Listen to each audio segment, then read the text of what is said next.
But we begin tonight with January 6th, today's date, which used to hold an unremarkable place on the political calendar. The ceremonial day when every 4 years Congress certifies the foregoing presidential election.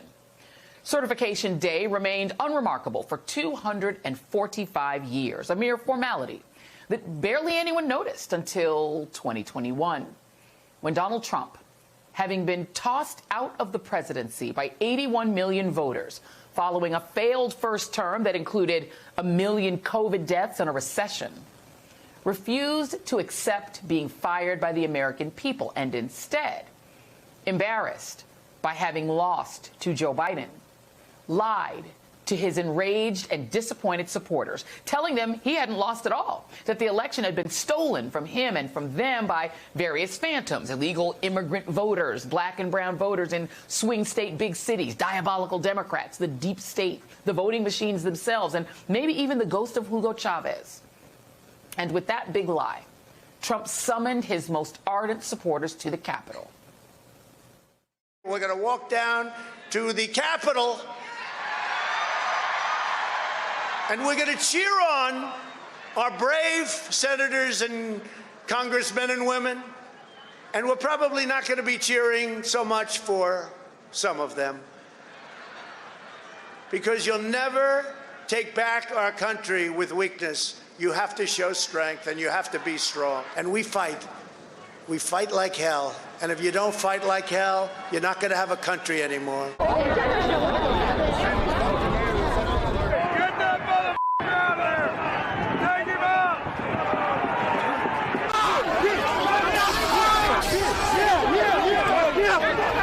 I overheard the president say something to the effect of, you know, I don't effing care that they have weapons. They're not here to hurt me.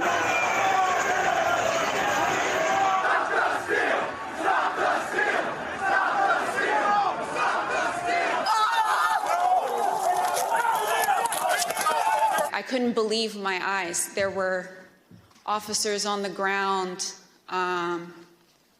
you know, they were bleeding, they were throwing up, they were, you know, they had, I mean, I saw friends with blood all over their faces. I was slipping in people's blood. And from that day on, after more than 4 hours of hell, in which Trump sat in the White House watching on TV and throwing ketchup at the wall as mobs of his supporters sacked the Capitol, injuring police officers, 5 of whom would wind up dead, alongside multiple Trump fans, one of whom got trampled by the mob and another shot by a police officer while trying to force her way into the Speaker's lounge, where terrified Congress members and young staffers were hiding. From that day on, this became the lasting memory and meaning of January 6th. This officer standing at the top of the stairs, tricking the mob into going left instead of right, where the Congress members were hiding. This officer was trapped in a doorway, screaming for his life. These senators evacuating, fleeing for their lives, including this Missouri Republican, Josh Hawley, who you see circled, who just hours before fleeing in terror was throwing his fist up to the crowd like he was one of them. These Republican members cowering behind the House chamber door under the protection of a Capitol Police officer whose service they would later refuse to honor with votes in favor of congressional gold medals because they feared it would anger their Trumpy base. And these images, the so-called QAnon shaman and his fellow goons taking over the Senate chamber, a highly restricted area to the public, including this guy who brought zip ties, and this old man who ransacked then Speaker Nancy Pelosi's office and then took a seat in her chair with his dirty feet up on her desk. This still unarrested person who left pipe bombs outside the Democratic and Republican committee headquarters. And, of course, the noose the insurrectionists brought with them to Washington to hang Vice President Mike Pence with over his refusal to commit a federal crime by pretending that Trump's fake electors were real and the real electors were invalid. Bring it out! Bring out Pence! Bring him out!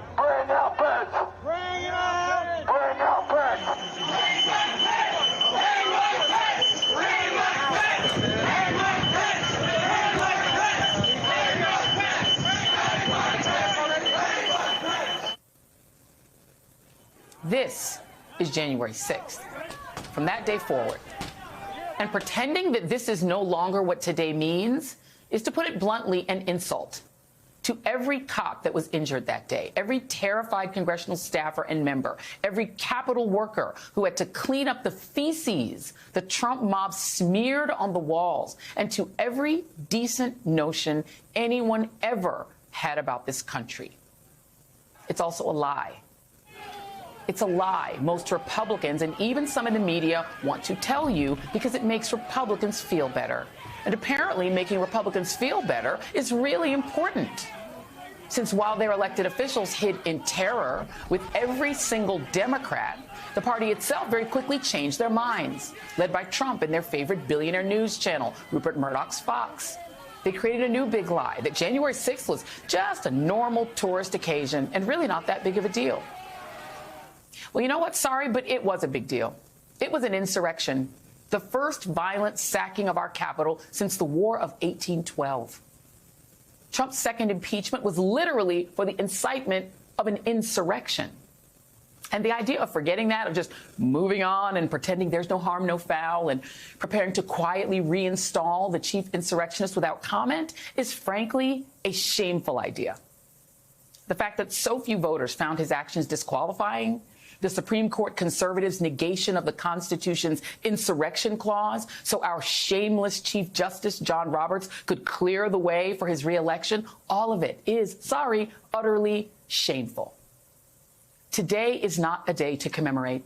Yes, we've got to do it because that's what some of y'all voted for or failed to vote and cleared the way for, but for God's sakes, let's at least have the decency and dignity to be a little embarrassed.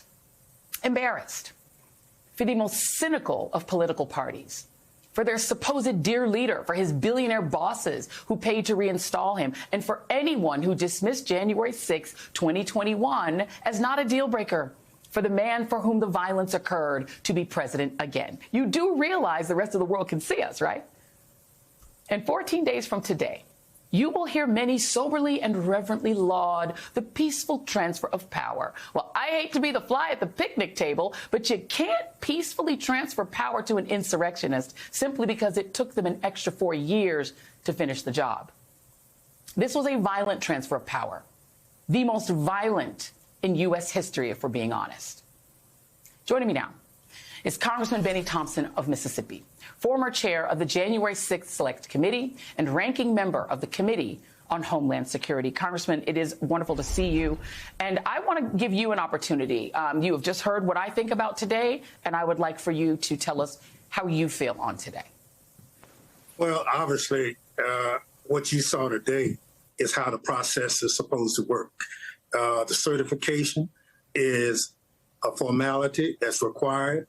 The vice president is supposed to preside, and obviously the results are the results. Well, 4 years ago, that was not the case. Former President Trump invited people to come to Washington and told them it would be wild. And so when that occurred, and a lot of us were involved in it, it became crystal clear that we have to fix this. So Congress directed the formation of the January 6th Select Committee to look at the facts and circumstances. And for almost 2 years, we did that. We produced a report. Some people didn't like the report, but Joe, it stands for itself. Now, if those individuals who had a problem with it could have come forth doing our work, they could have testified, but they had to do it on the oath. After is who they are now. What they are saying has no significance whatsoever in our work product. So I can tell you what people saw with their own eyes really happened. I can tell you that Donald Trump made the inquiry for people to come. And I can tell you that the work of our committee stands on its own. And so here we are 4 years later. Our democracy survived. Part of that survival is a lot of us are committed, even in losing an election, to do it the right way.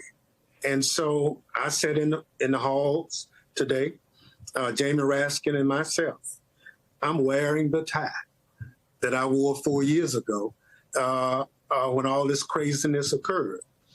But it's still the symbol of democracy. We have to go with it. It is a sin and shame that Donald Trump is trying to rewrite history. It was a bad day. I don't care what he says. It's a black mark on this country. And what we have to do, Joy, is get it right. And getting it right is not retribution on the part of those people you don't like. This is a democracy. And Donald Trump has to understand it's more than just who he is. We are a nation of laws. We're not a nation of what one thinks. And so as a black man from Mississippi, I understand when government is used against its own people. It took my United States government, the free people who look like Bennie Thompson, to have the right to vote. So I look for my government to do what's right, not what people think should be. And so Donald Trump has to grow up. He has to be the adult. He's a commander in chief, and he needs to move in that direction.